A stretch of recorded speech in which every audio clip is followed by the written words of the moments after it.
This is the afternoon weather update. This is for Thursday, the 1st of June, first day of meteorological summer, first day of the Atlantic hurricane season. And sure enough, we have a system in the Gulf of Mexico that bears watching. It could become a brief tropical depression or storm over the next couple of days. That'll be the focus of the discussion today. But as we always do, let's begin with the upper air look. This gives you a good idea what's happening across the country, the big picture, if you will.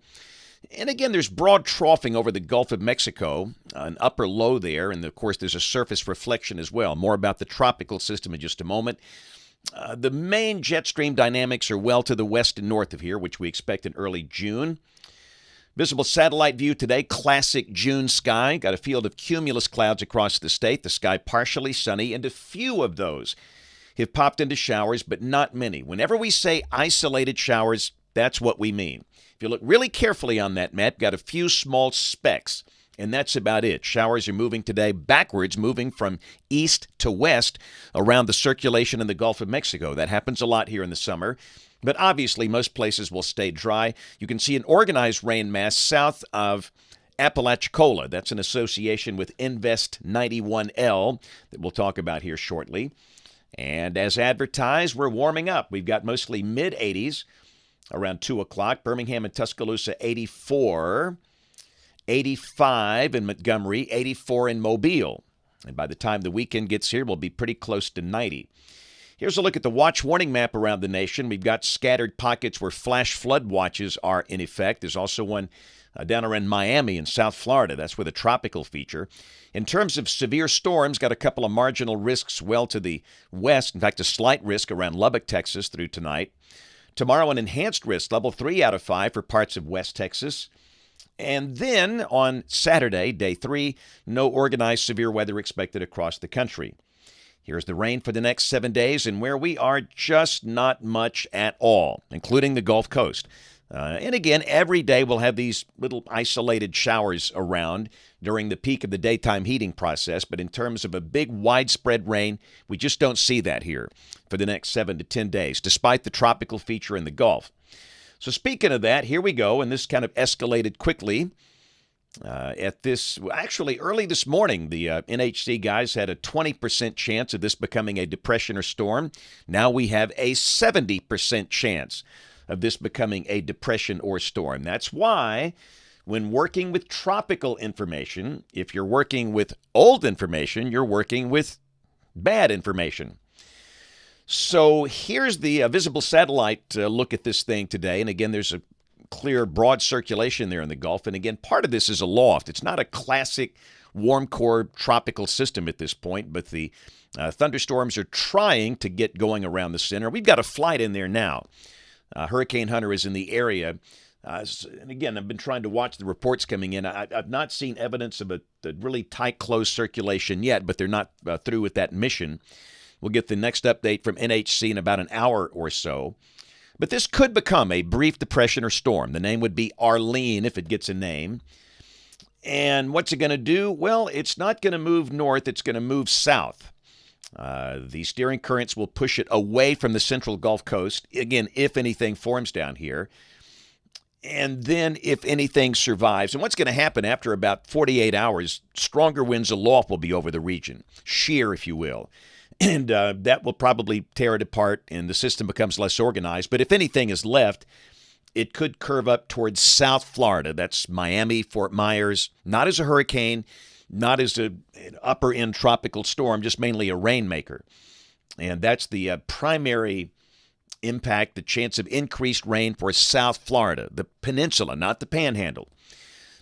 And we should also mention, too, that we are going to have a high rip current danger on the central Gulf Coast. That will include Mobile, Gulf Shores, Orange Beach, Panama City Beach, the coastal communities there. A high risk of rip currents through tonight, a moderate risk tomorrow, and then a low risk after that as the system drifts on down to the south. And other than that, the Atlantic Basin is quiet on this first day of the Atlantic hurricane season. But obviously, we'll keep a close eye on that. Let's go through modeling. Model fans. This is the GFS. This is the 12Z run, valid tomorrow afternoon at 4. And again, you can see that broad upper low that's over the northeastern Gulf of Mexico. And down below that, the GFS depicts a weak 1005 millibar surface low, far south of the Gulf Coast. And you can see it should be a nice day tomorrow for most of the deep south. The better chance of rain with the tropical feature really along and south of Interstate 4, down in South Florida, Orlando, Tampa Bay, Daytona south.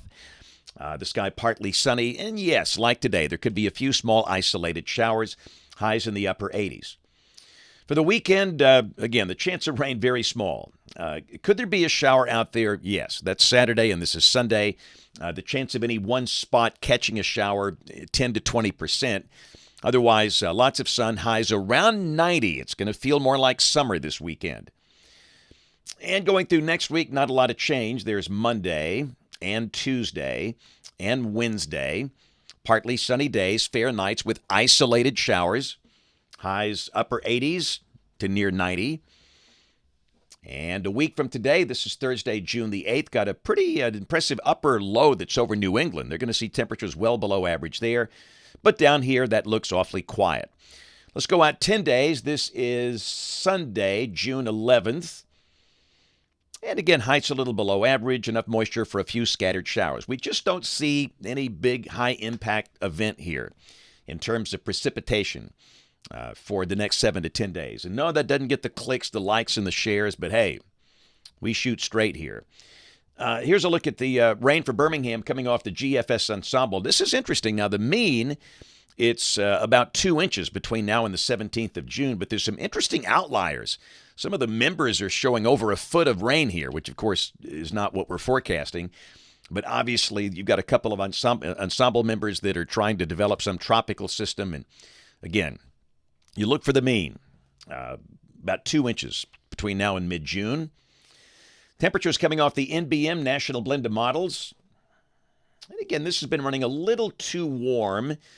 I think you might shave off maybe 2 degrees or 3 degrees off these numbers for Birmingham, but you get the idea. High is going to be around 90, lows in the 60s for a while. And hot off the presses, got the brand new CPC outlook. This is for June 9th through June 15th. Temperatures around here pretty close to average. So one more time, a lot of folks are joining us. For those that don't know, we stream these live on YouTube and Facebook every day. And for those that are watching live, we thought we'd go back and show the tropical situation one more time. Again, we have Invest 91L in the Gulf, a broad circulation there. And the Hurricane Center is up the chance of this becoming a depression or storm now to 70%. The impact will be the same, whether it's a wave, a depression, a storm. The main impact will be increased rain for South Florida. And by that, we're talking areas especially along and south of Interstate 4, Daytona Beach, Tampa, Orlando south toward Miami and the Keys. The impact very minimal for Panama City, Gulf Shores, Navarre, Destin, Pensacola Beach. Sure, there's a chance of a few showers around this evening, but the system should be drifting to the south. And there's a fairly small window where this could get a name, Arlene. And then stronger winds aloft will probably take over, weakening the system. This is not expected to be a hurricane or a upper end tropical storm. It's mainly just a rainmaker. But as always, like you say, when it comes to tropics, you got to stay up with the latest, and we'll keep a very close eye on that for sure over the next couple of days. Hey, we have notes on the blog, alabamawx.com. And don't forget, we have a book signing Saturday in Athens, Alabama, Limestone County. We're going to be at the High Plain Coffee Center there between 10 and 2 on North Jefferson. So come see us. We got all the weather shirts, the hats. Of course, we'll do the personally signed books. We take a lot of pictures. I love to hear stories that people have about weather that they've experienced. And I learn a lot by going to these things. They're great fun. So come see us in Athens Saturday from 10 to 2. And, of course, we do invite you to join us on ABC 3340 News right across the hall over here in Studio A at 4, 5, 6, and 10 o'clock. Thanks for watching. Have a great evening, and God bless.